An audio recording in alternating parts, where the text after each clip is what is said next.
been in this line of work over 40 years. Nobody has ever tried to steal from me and lived long enough to spend a dime. Oh! Come on, let's go!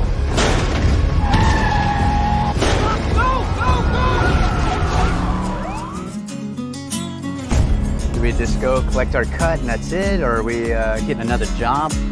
Is that a burner? What's the deal? Anybody can be tracked. Nobody's tracking my phone. The kid, he can't be trusted. Who's he been talking to?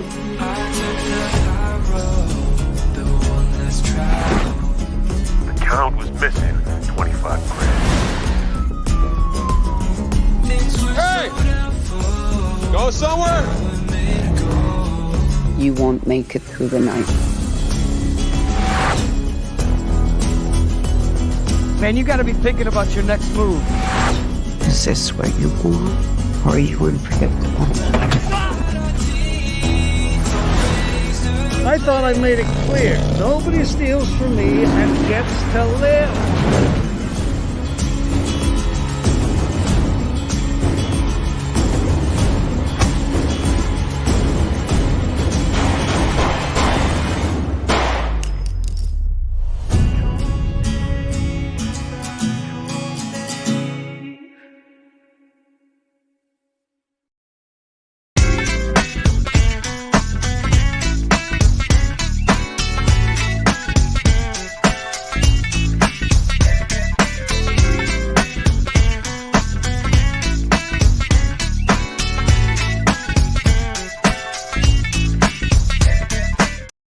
Well, this is a bit of an impulsive gut reaction. Not normally the time of day that I do these kind of things because I'm in the middle of writing a script at the moment. But I have just taken a break in order to do a gut reaction review of a film that actually made me stop working earlier so I could watch it properly. Because you know how it is. There's so much content these days. Something catches your eye and you think, well, I'll put it on in the background. And, you know, if it looks good, if it starts distracting me, then, you know, maybe I'll watch it properly as opposed to just having it on in the background. One such film was Bring Him to Me. This is a indie thriller. It's an Australian co-production shot entirely on location in Australia. Stars Barry Pepper, Jamie Costa, Liam McIntyre, Rachel Griffiths, and of course the wonderful Sam Neill. It's directed by Luke Sparke, which is a name that's familiar to me, I believe, during some of my discussions with independent Australian film director Matthew Holmes, who's been on my channel many times. I think his name has come up in conversation, but we'll dig into that in just a second. These gut reaction reviews are always done as fast as I can after watching or seeing something. If I come back from a club, a theatre, or an event and I'm going to review it, and I only put the effort into reviewing these things if I think they're worth your time. I don't bother doing a gut reaction review to something I thought was crap. So you can say from the get-go that my thoughts on this film are extremely positive. It is absolutely worth your time. There are lots of sort of dark, gritty, small cast thrillers, usually made under a budget of about $5 million or pounds. And it all comes down to two things, really. Number one, and it's always number one, is the script any good? And number two, are the cast then worthy of the script? I'm pleased to say the answer in the case of Bring Him to Me is a resounding yes on both fronts. It's an excellent script with more than one twist and turns, written by Tom Evans. The film is extremely competently directed by Luke Sparke, and I'm kind of mystified at the 5.3 IMDb rating that we have here. I don't understand that. Let me just check out some of the user reviews.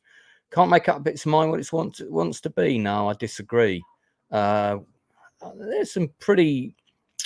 See, like, I don't agree with this. Terrible script, awful accents, nice lighting. I don't agree. The film never says where it's set. It doesn't say what city it's in, and that really doesn't matter. I mean, but there's a lot of positive reviews here as well. So people either seem to love it or hate it. I thought it was good. Anyway, basic story is that Barry Pepper plays a driver for an established criminal firm, if you like. He's on a job. The job goes a little bit wrong, and he now has to take one of the people involved in that job to see his boss, and it becomes apparent to him en route to take this person to the boss that this person is going to take the fall for some missing money that he may not have stolen. So Barry Pepper's character is in a quandary. Does he take him there to almost certain death or not, because he likes the kid? That's the dilemma facing him. That's the dilemma facing us. And it's a good little film, extremely well shot. So I want to check out who the director of photography is. Jamie Costa really gets to show his acting chops in this one.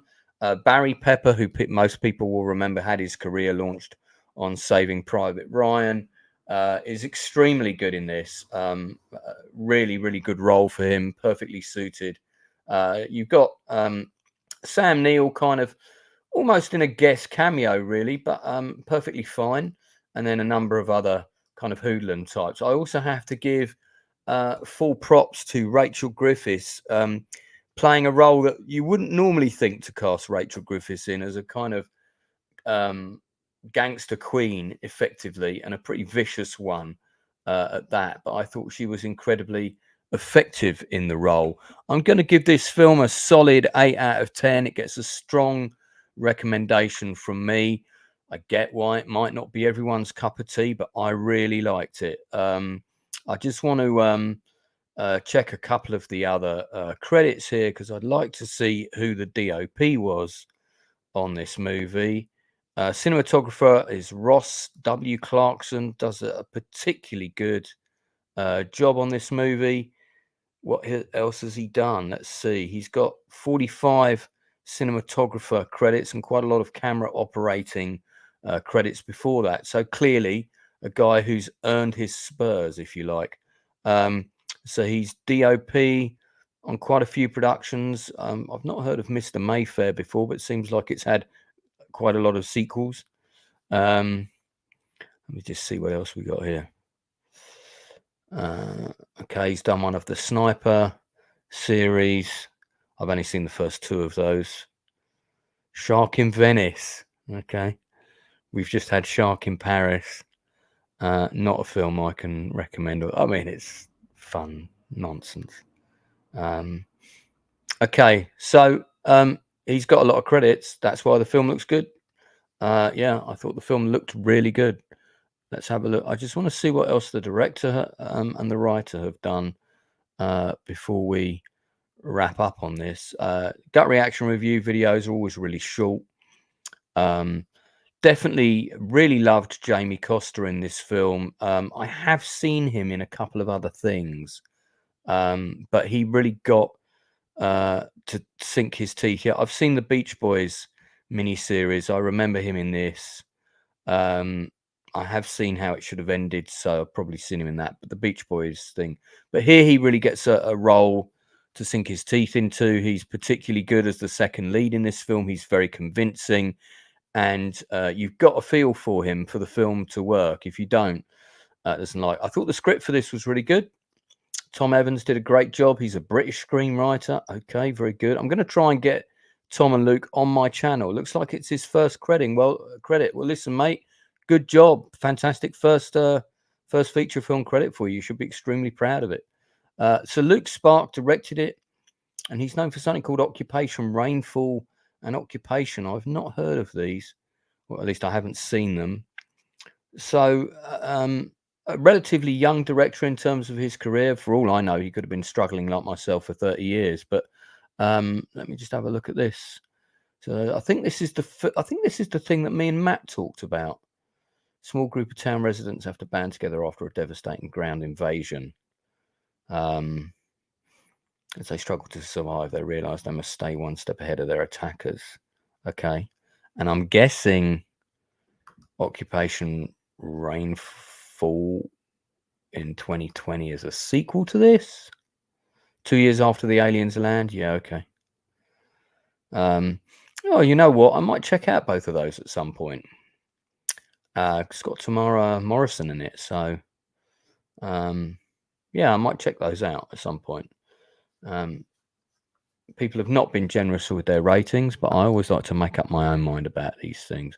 In any case, Luke, regardless of that, you should be extremely proud of Bring Him to Me. You've got an open invitation to come on my channel for an interview at any time. Same goes for the writer, Tom, and I've messaged you to that end.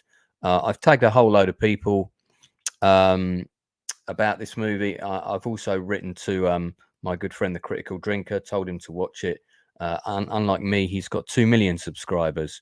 So I highly recommend it. Keith, you should definitely check out this film. It's worth your time. So a solid 8 out of 10 for Bring Him to Me. Really good film. Don't forget to come back later tonight. I've got an industry interview this evening at 8 o'clock with an independent writer, director, producer who is responsible for the web series Burning Hands, which has done incredibly well on YouTube. Has the sorts of views that most filmmakers could only dream of. We'll be talking to Jamal Richards later tonight, 8 p.m. UK time, to see how that project came about. Should be really interesting to talk about. That's it from me. Check back with me in a few hours. Until then, I've got to get back to work, so I will see you later.